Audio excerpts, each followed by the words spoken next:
dernier chapitre, je vous avais dit que nous allions voyager. La dernière fois, nous sommes allés dans l'espace. Dans ce chapitre, nous retournerons sur Terre, ou plutôt sur les océans. Car en effet, je vais vous parler de la thalassophobie, ou peur de la mer et des océans. Et la personne que nous allons suivre lors de cette histoire se nommera Thalia. Sans perdre plus de temps en élucubration, commençons donc son histoire. Le réveil de Thalia fut accompagné par un mal de crâne, et comme je l'ai ressenti en entrant dans son esprit, ce n'était pas ma faute. Elle était allongée sur ce qui semblait être un lit d'hôpital, quand elle entendit « Ah, vous êtes réveillé. Bien. » Thalia regarda dans la direction de la personne qui venait de parler, et vit que c'était un homme. Il portait une sorte de tenue de ce qui semblait être une tenue d'infirmier. « Alors, comment vous sentez-vous » J'ai un peu mal à la tête. Mais excusez-moi. Où je suis exactement ? Je vois. Vous êtes à bord du bateau de croisière, le Lucky Road. Vous avez eu un petit accident et vous avez perdu connaissance suite à celui-ci.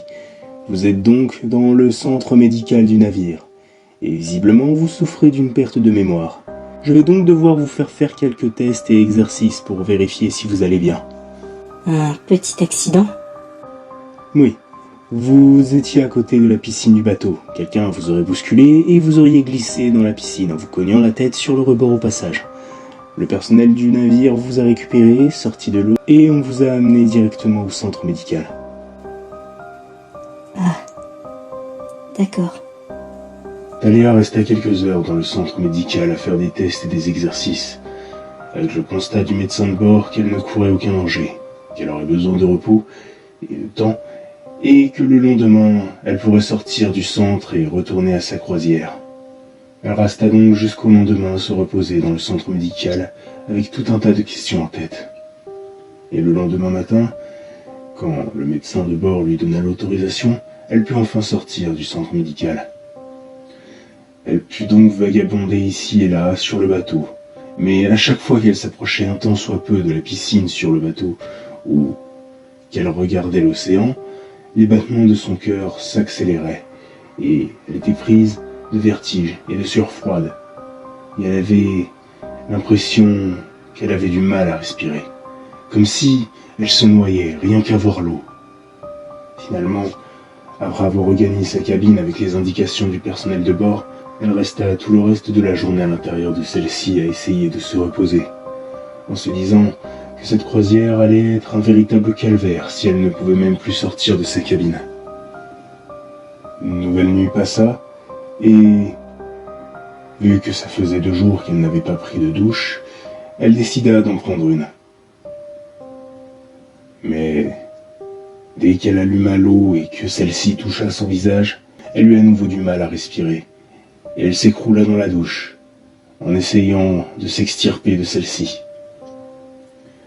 Une fois sortie de la douche, elle se mit en boule et commença à pleurer. Si même prendre une simple douche était devenu une épreuve, c'est sa vie qui allait être un véritable calvaire. Elle resta plusieurs longues minutes à sangloter dans la salle de bain sous les bruits d'eau qui coulent avant de réussir à se calmer et à se relever doucement pour fermer l'eau. Elle alla ensuite s'allonger à nouveau sur son lit.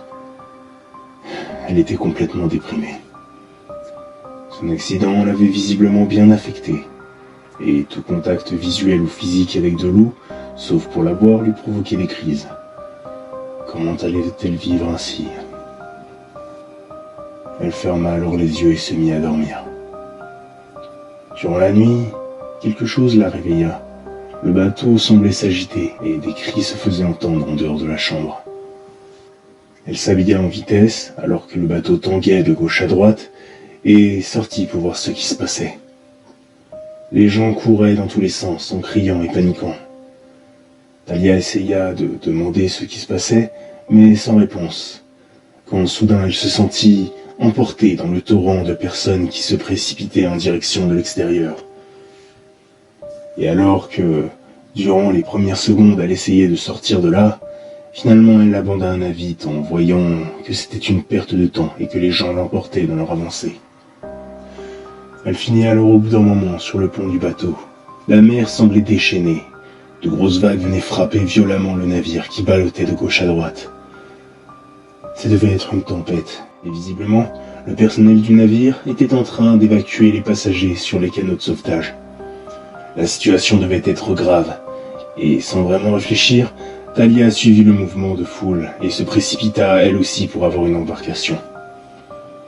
En atteignant un canot, elle vit que les matelots avaient du mal à les garder stables au vu des mouvements du bateau et des vagues qui le frappaient. Et à l'idée d'être au milieu de toute cette eau, Talia se sentait mal. Mais ce n'était pas le moment. Soit elle embarquait maintenant, soit elle subirait le même destin que celui du navire. Elle prit alors une grande respiration et monta d'un coup sec dans l'embarcation. Mais dès l'instant où elle fut dedans, un grand choc secoua le navire, comme s'il était rentré dans quelque chose. Et les matelots lâchèrent les cordages, ce qui, en plus du choc, fit lâcher ce qui retenait le canot. Et il tomba, avec Talia dedans, sur les eaux déchaînées. La jeune femme ferma les yeux et se cramponna tout ce qu'elle put alors que le canot dérivait de plus en plus loin du navire.